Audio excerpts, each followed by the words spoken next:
திருப்பூர் மாவட்டம் தாராபுரம் அருகே காற்றின் வேகம் தாங்காமல் காற்றாலை இயந்திரம் 6 துண்டுகளாக உடைந்து விழுந்திருக்கிறது.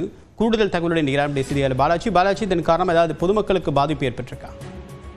தேவப்பிரியன், அதாவது திருப்பூர் மாவட்டம் தாராபுரத்திலிருந்து பொள்ளாச்சி செல்லக்கூடிய சாலை சீலம்நாயக்கன்பட்டி பகுதியில் பெரியங்காடு தோட்டம் என்ற பகுதியில் சென்னையை தலைமையிடமாக கொண்டு இயங்கி வரக்கூடிய தனியார் நிறுவனத்தின் காற்றாலையானது செயல்பட்டு வருகிறது. இந்த காற்றாலை சுமார் 3 கோடி மதிப்புடையது என கூறப்படுகிறது. தொடர்ந்து இந்த காற்றாலை செயல்பட்டு வந்த நிலையில் இன்று, அதாவது காற்றின் பயங்கரமான வேகம் காரணமாக அதனை தாங்க முடியாமல் அடியோடு இந்த காற்றாலையானது மேலே இருந்து கீழே விழுந்தது. இதில் காற்றாலை 6 துண்டுகளாக உடைந்து சிதறி இருக்கிறது. மேலும் காற்றாலை மேலே இருந்து விழக்கூடிய சமயத்தில் அந்த வழியாக சென்ற மின்கம்பிகளையும் சேதப்படுத்தியதன் காரணமாக அருகில் உள்ள சுற்றுவட்டார பகுதிகளில் தற்பொழுது மின் விநியோகமானது பாதிக்கப்பட்டிருக்கிறது. இதன் காரணமாக அருகில் இருக்கக்கூடிய விவசாயிகள் தங்களது நிலங்களுக்கு தண்ணீர் பாய்ச்ச முடியாத ஒரு நிலையானது ஏற்பட்டிருக்கிறது. இந்த சமயத்தில் கீழே யாரும் இல்லாத நிலையில் எந்த விதமான உயிர் சேதமும் ஏற்படவில்லை என்றாலும் தொடர்ந்து காற்றாலை நிறுவனங்கள் தங்களது பராமரிப்பு பணிகளை சரியான முறையில் செய்திருந்தால் இதுபோன்று காற்றின் வேகத்தின் காரணமாக கீழே விழுந்திருக்காது என கூறப்படுகிறது. எனவே இங்க இருக்கக்கூடிய காற்றாலைகள் உடனடியாக இந்த காற்றாலைகளை தனித்தனியாக பரிசோதனை செய்து பராமரிக்க வேண்டும் என்ற கோரிக்கையும் எழுந்திருக்கிறது. தற்பொழுது 3 கோடி ரூபாய் மதிப்பிலான காற்றாலையானது அதிக காற்றின் வேகம் காரணமாக கீழே விழுந்து நொறுங்கிய சம்பவமானது பரபரப்பை ஏற்படுத்தி இருக்கிறது. தேவப்பிரியன்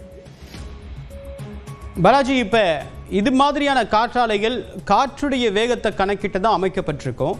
எத்தனை காற்றாலைகள் அமைக்கப்பட்டிருக்கு, அதனை முறையா எப்படி பராமரிக்கணும், அதுங்க உள்ளூர்ல யாராவது இந்த பராமரிப்பு பணியாளர்கள் இருக்காங்களா?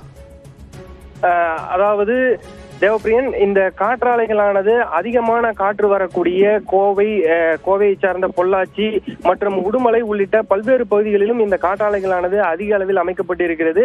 இவை காற்றின் வேகம், திசை உள்ளிட்டவற்றை பொறுத்து அவ்வப்பொழுது மாற்றி அமைக்கக்கூடிய வகையில், அதாவது ரக்கைகளை மாற்றி அமைக்கக்கூடிய மற்றும் திசைகளை மாற்றி அமைக்கக்கூடிய வகையிலேயே அமைக்கப்பட்டிருக்கும்.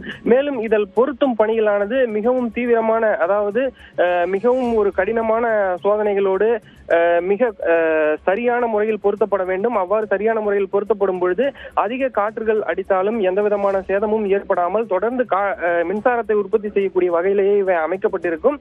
ஆனால் இந்த குறிப்பிட்ட காற்றாலையானது கீழே விழுந்திருக்கக்கூடிய சம்பவமானது தற்பொழுது எதனால் அது முறையாக பராமரிக்கப்படவில்லையா, அதில் பொருத்தப்பட்டிருந்த போல்டு உள்ளிட்டவைகள் சேதம் அடைந்திருந்ததா என்ற கோணத்திலும் தற்பொழுது இது அந்த நிறுவனத்தின் சார்பில் விசாரணை மேற்கொள்ளப்பட்டு வருகிறது. அது மட்டுமல்லாது இதனை முறையாக பராமரிக்கப்படவில்லை என்ற ஒரு குற்றச்சாட்டும் எழுந்திருக்கிறது.